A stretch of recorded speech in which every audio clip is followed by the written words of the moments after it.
विद्यार्थी फेल भयो भनेर हाम्रो प्रधानमन्त्रीजी भन्नुहुन्छ, हामीले सुन्यौँ। तर अहिले पनि देशभरका प्रस्तावित माध्यमिक विद्यालयमा सङ्घीय सरकार र प्रदेश सरकारले स्थायी दरबन्दी नभएको ठाउँमा दिने जुन अनुदान छ नि, के भन्छ? साइन्स, म्याथ र इङ्ग्लिस मात्रै नियुक्ति गर भन्छ, अरू विषय नियुक्ति गर्नै दिँदैन। त्यसको शिकार जस्तै मेरो विद्यालय भएको छ होइन। 3-5वटा दरबन्दी दिन्छ, साइन्स, म्याथ, इङ्ग्लिस भन्दा नियुक्ति नगर भन्छ, अनि एकाउन्ट चाहिँ पढाउने टिचर नभएर हामीले के गर्नु परेको छ? त्यो विषय नै स्कुलबाट खारेज गर्नु हामी।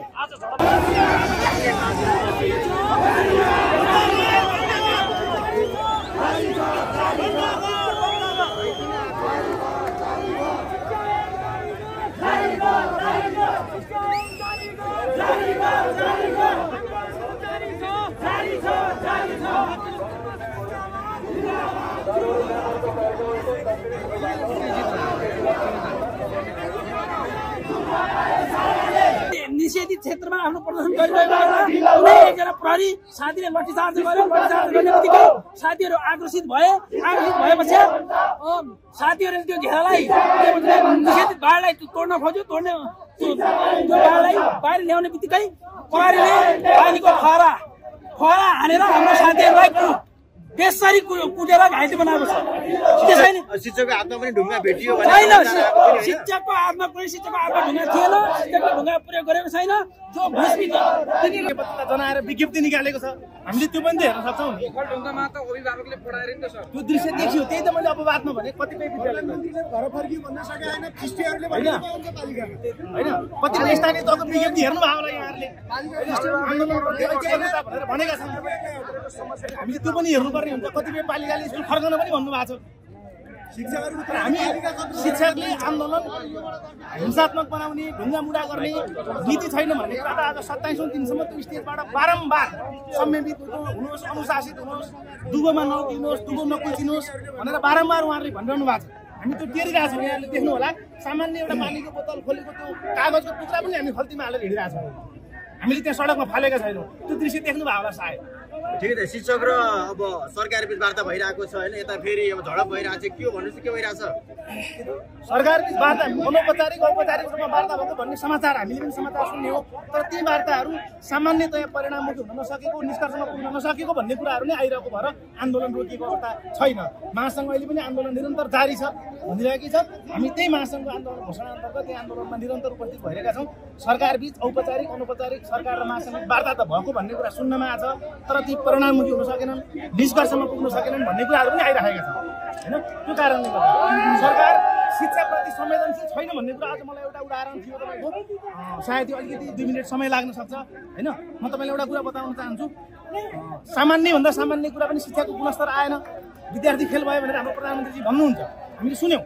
तर अहिले पनि देशभरका प्रस्तावित माध्यमिक विद्यालयमा सङ्घीय सरकार र प्रदेश सरकारले स्थायी दरबन्दी नभएको ठाउँमा दिने जुन अनुदान छ नि, के भन्छ?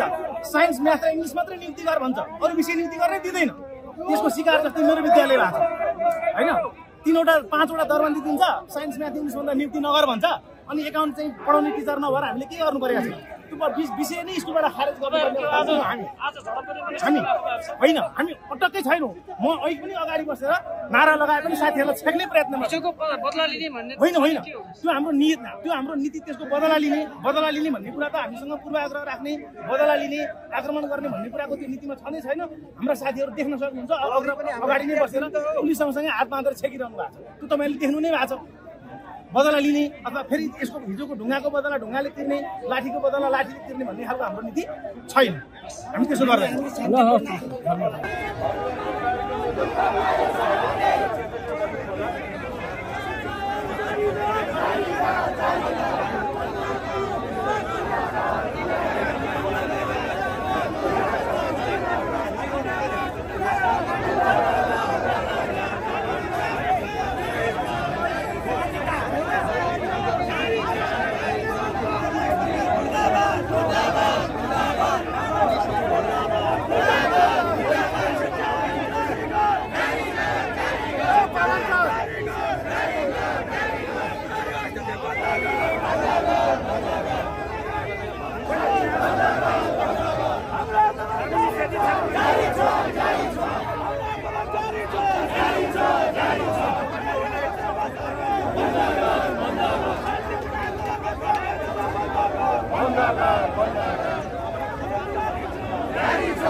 रोक्न खोज्यौँ हामी शिक्षक अनि केही समय अगाडि विद्यालयको कर्मचारीमाथि कुटपिट भयो भन्ने कुरा आएको थियो नि छैन विद्यालय कर्मचारीमाथि कुटपिट भएको होइन त्यहाँ कुनै एउटा घुसपिट घुसेको कारणले गर्दा त्यो घुसपिटलाई हामीले समाजलाई बुझायौँ कुनै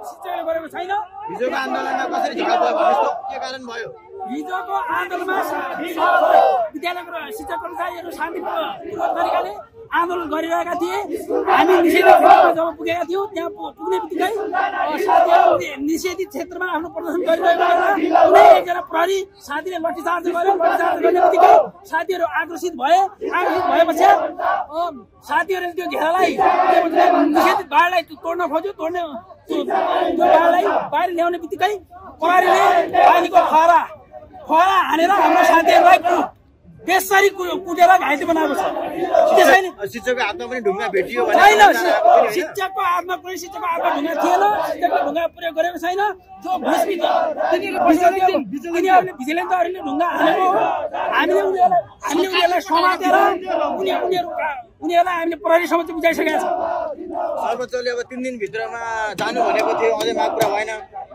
सर्वोच्चले 3 दिनभित्र शिक्षक कर्मचारीलाई विद्यालयमा फर्काउने वातावरण बनायो सरकार बनेर सरकारलाई एउटा दबाव सिर्जना गरेको सरकारले त्यसको सुनाइ गरेको छैन यसको फैसला चाहिँ सर्वोच्चले गरोस् भन्न चाहन्छु थुप्रै गाउँपालिकाले पनि अब राजीनामा दिनुहोस् भनिरहेको छ तपाईँलाई समयमा पढाउन आउनु भनिरहेको छ थुप्रै गाउँपालिका धेरै ठाउँका गाउँपालिकाहरूले शिक्षकलाई सम्मानित गर्ने हिसाबले तपाईहरू या त फिर्ता हुनुहोस् विद्यालय फिर्ता हुनुहोस् या त राजीनामा गर्नुहोस् भनिएको छ सरकारको यो हामीले कुनै एउटा शिक्षकको लागि कुनै एउटा व्यक्तिको लागि हामीले आन्दोलन गरे हैनौँ समग्र नेपाली अभिभावक विद्यार्थी सञ्चारकर्मी प्रहरी जति पनि बालबालिकाहरू छन् यिनीहरूको हितको निमित्त पुरानो 28 सालभन्दा अगाडिको शिक्षा ऐनलाई परिवर्तन गर्नको लागि हामीले अग्रगामी शिक्षा ऐन चाहियो भनेर मात्र हामी आन्दोलन गरेका हौँ यस्तो रवाया गर्ने जोसुकै स्थानीय सरकार हो जोसुकै उसको हामी घोर भर्सना गर्न चाहन्छौँ धन्यवाद हाम्रा धेरै 60% भन्दा बढी साथीहरू घाइते भएका छन् प्रहरीले लाठीचार्ज गरेर बाहिर फरारो हानेर र ती साथीहरूलाई आज हामी केही हस्पिटलतिर केही गरेको हुनाले हामी साथीहरूलाई सान्त्वना स्वरूप के कार्यक्रम गरिरहेको कारणबाट हामी आज आगोसँग छैनौँ यस्तै प्रहरीले दमन गर्दै जाँदै भने हामी भोलिका दिनहरूमा पोखिने अवस्था आउँछ नै अनिवार्य आउँछ सबभन्दा पहिले म प्रहरी साथीहरूलाई के भन्न चाहन्छु भने तपाईँहरू समेत भएर बस्नु होला हाम्रो साथीहरू आम्रोसँग छैनन् तपाईँहरू लाठीचार्ज नगरिदिनु होला तपाईँहरू पनि हाम्रै पढाइका विद्यार्थी हुनुहुन्छ हामी तपाईँहरूका गुरु हौँ हामीले पढाएको यी कुराहरूलाई तपाईँ नबिर्सिदिनु होला भन्न चाहन्छु धन्यवाद